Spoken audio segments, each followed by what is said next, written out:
For all our sake, I'm not taking anything off. It's just, I'm tired. Not from the walk up here. Just in general. As you can see, I'm a little bit older than most people. But I really think things have changed. I've started to age a little differently. I think of it as the same way people buy produce. It's by the kilo. That's how things are going. It's exponential, and I'm okay with it. Why, hello. Oh, you don't want to even see me from behind? I can get that. No, too much light, too much light. It's quite attractive. It's all right. No, things are different as you get older. You know, you don't see things the same way.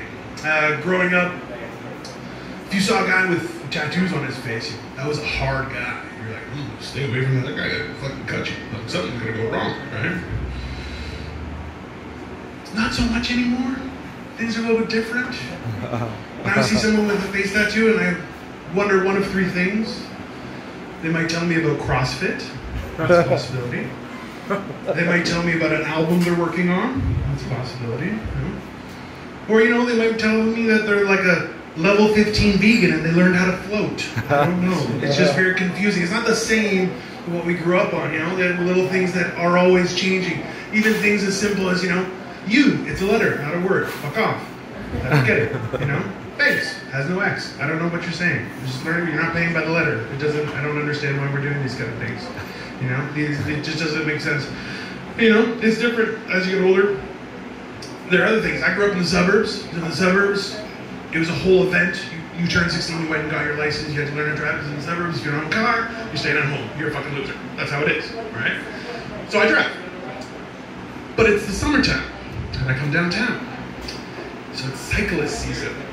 Anybody bike here? Anybody bike on the streets? Thank fucking Christ, because it sucks. Those guys are assholes.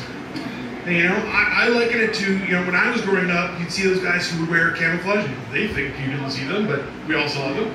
You know, and you're like, hey, dude, you ain't going to war. So I don't know what the fuck you're doing with this. You're just going to war. You're a fucking loser. But the same thing, so cyclists walk around and they have that, you know, that unitard that cuts down hair and a fancy helmet that they refuse to take off when they walk into Starbucks, and they're like, hi, I'd like a mocha froca, go fuck yourself for $20. Is that okay? So I don't really get it. It's weird. That's why it's the cyclist is now the millennium version of that guy who would wear camo all the time. You ain't going to the Tour de France guy. It's the Tour de fucking Bloor Street. Fuck off. Doesn't make sense to me. I don't get it. It's a weird fucking thing. You're not that important. But, you know, people do that kind of shit. So I don't know. It's always different when you see these kind of things. And even it gets exponentially worse when you're, you know, this size.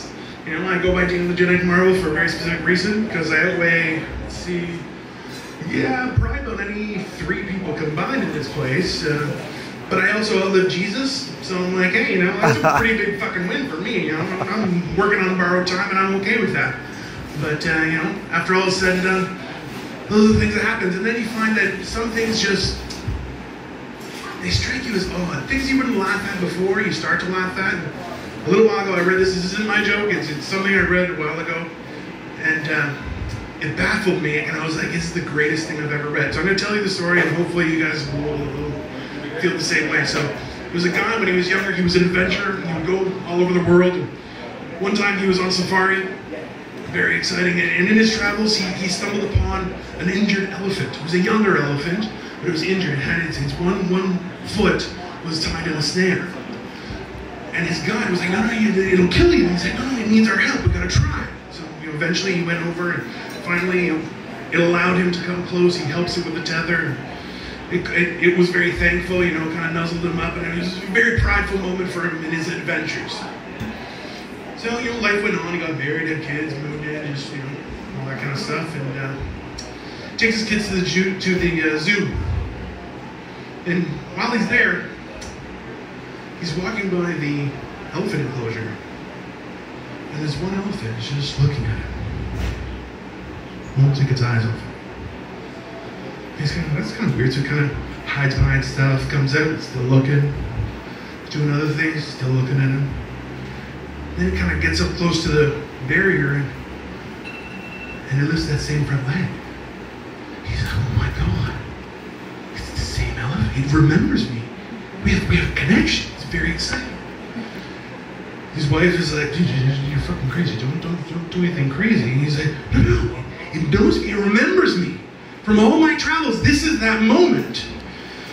So sure enough, he kind of makes way and finds way, distracts people. So he jumps over the barrier, runs up to the elephant.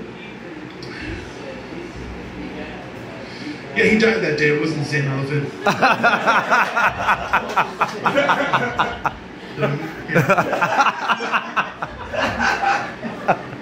I just never believe that kind of shit. It's not the same thing. That's my time, guys. I hope you enjoyed it. Have a great